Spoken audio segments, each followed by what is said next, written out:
Hello friends, नमस्कार। मैं CA Pankaj Goyal and आपका again you are welcome to our channel the tax bytes. दोस्तों, आज हम डिस्कस करेंगे GST on the health care services. Now as you are aware that the health care services as has been defined under the GST law pertains to the services which are basically provided by the doctors and the paramedical staff। आज के discussion के अंदर हम focus करेंगे supplies provided by the doctors, whether they are subjected to GST और not. Now एक मोटा मोटा क्वेश्चन ये राइज होता है क्या कि डॉक्टर की सर्विसेज पे जीएसटी है या नहीं है। तो यदि मैं एक मोटे तौर पे इसका आंसर दूं तो इसका आंसर है नहीं। लेकिन as you are aware that GST के अंदर there is nothing which is called the clear answer. There are always gray areas owing to various interpretation and again which are coming out from various provisions which are promulgated under the CGST law, the CGST Act 2017। आज की जो हम discussion करेंगे that discussion basically revolves around the healthcare professionals which are doing their practice or providing services to their patients in every city, every town or every which we can say a mohalla, right? Now a basic practice or the tendency और एक जो चलता है doctors के साथ वो ये है कि पेशेंट डॉक्टर के क्लिनिक पे जाता है, डॉक्टर उनको जो भी एग्जामिन करना होता है एग्जामिन करते हैं, प्रिस्क्रिप्शन लिखते हैं और साथ में पेशेंट को दवाई देते हैं।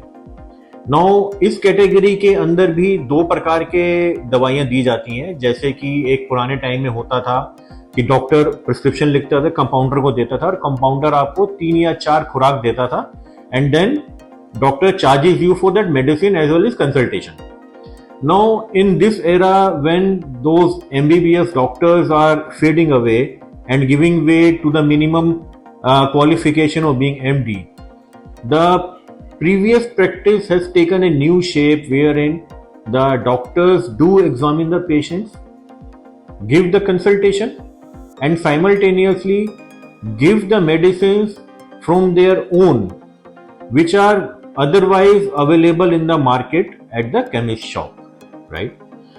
Now a question arises whether in this case the later one which I had just explained, whether the supplies given by the doctor to the patient in relation to the medicines would be subjected to GST or not। दोस्तों, इसका answer देने से पहले और law के अंदर जाने से पहले I will draw your attention to various advance rulings and the decisions which were given by the high courts and the authoritative advance ruling both under VAT and under the GST law। इन cases के अंदर जो एक common thread था, the common thread was that majorly the advance rulings और the judgments were sought by the big hospitals. जितने भी आपके कॉर्पोरेट हॉस्पिटल्स होते हैं या फिर अदर हॉस्पिटल्स होते हैं, how they are working is like they have a doctor who examines the patient in his or her chamber, writes the consultation and then there is a separate chemist shop which is available in the premises of that hospital and the patient can take or purchase the medicine from that chemist shop, right? The chemist shop give them their own invoice and the hospital gives the consultation invoice to the patient। This methodology is commonly known as the OPD, outpatient department। Similarly, there is another one which is the inpatient department wherein a patient is admitted to the hospital and all the medicines are dispensed to that patient during the course of treatment। Now what these advanced ruling have done or have the way the rulings have been given, they have mentioned that since the in the IPD there is no supply of medicines as such to the patient and those are interned or given to the patient during the course of treatment, so there is no separate supply of medicine insofar as the IPD patient is concerned। मतलब जो patient दाखिल हैं hospital के अंदर, जो दवाई गई है उस पर जीएसटी नहीं लगेगा। Very fine.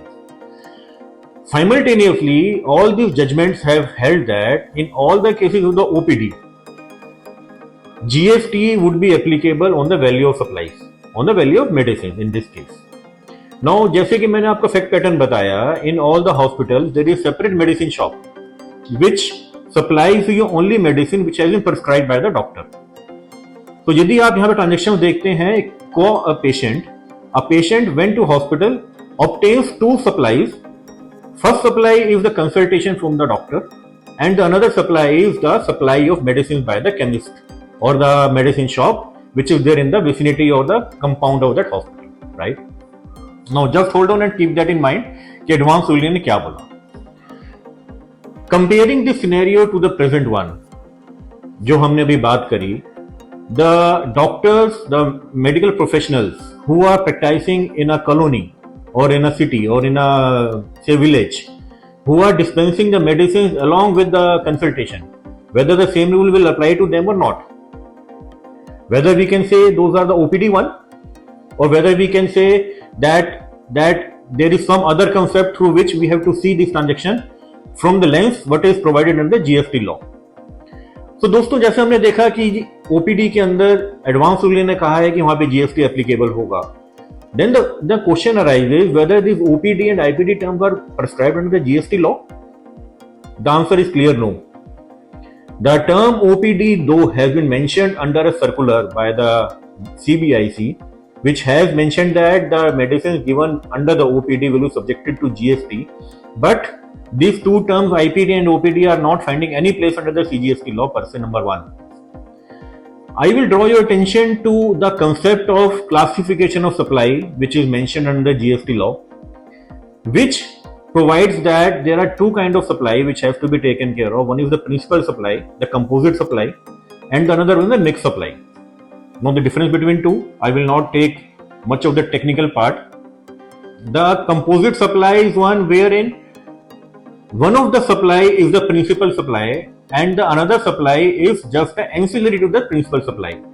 मतलब कि जो आपकी एक सप्लाई है वही आपको मेजर कलर देती है उस पूरे ट्रांजेक्शन का, उसके जो साथ वाली जो ट्रांजेक्शन है उसके साथ जो एक एंसिलरी ट्रांजेक्शन और है, that is just another transaction which is not significant but as a complementary to the first transaction to complete the entire transaction as a whole. On the contrary, mixed supply is something wherein there is no such principal supply and every supply is an end in itself.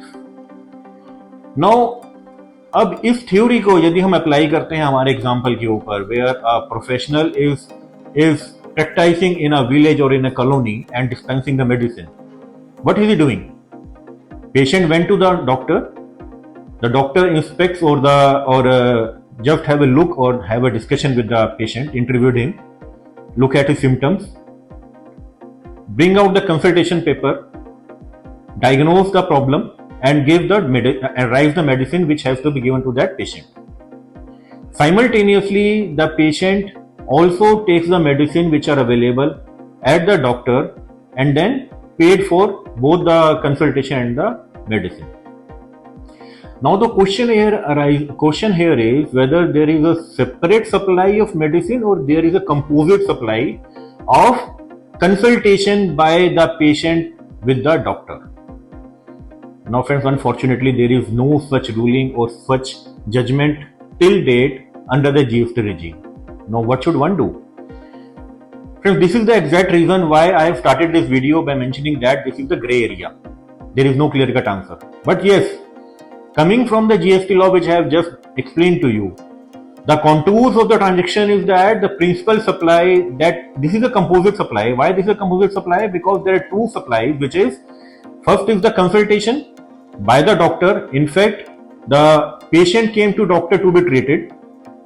The entire transaction is the treatment of the patient, comprising of two transactions. First is the consultation, second is the supply of the medicine. Now we can here say that the supply of medicine is just an ancillary to the consultation which has been given by the doctor. The doctor has diagnosed and given a treatment to the patient, wherein the supply of medicine is just a part of the entire treatment which has been given to correct a certain disease in the body of a patient. So having fallen under the exempt category, the supply given by the healthcare professional should be treated as exempt. But again, the issue is not clear since there is no clear cut guideline or any judgment on this aspect till date. But hope so in near future the government will give a suitable clarification.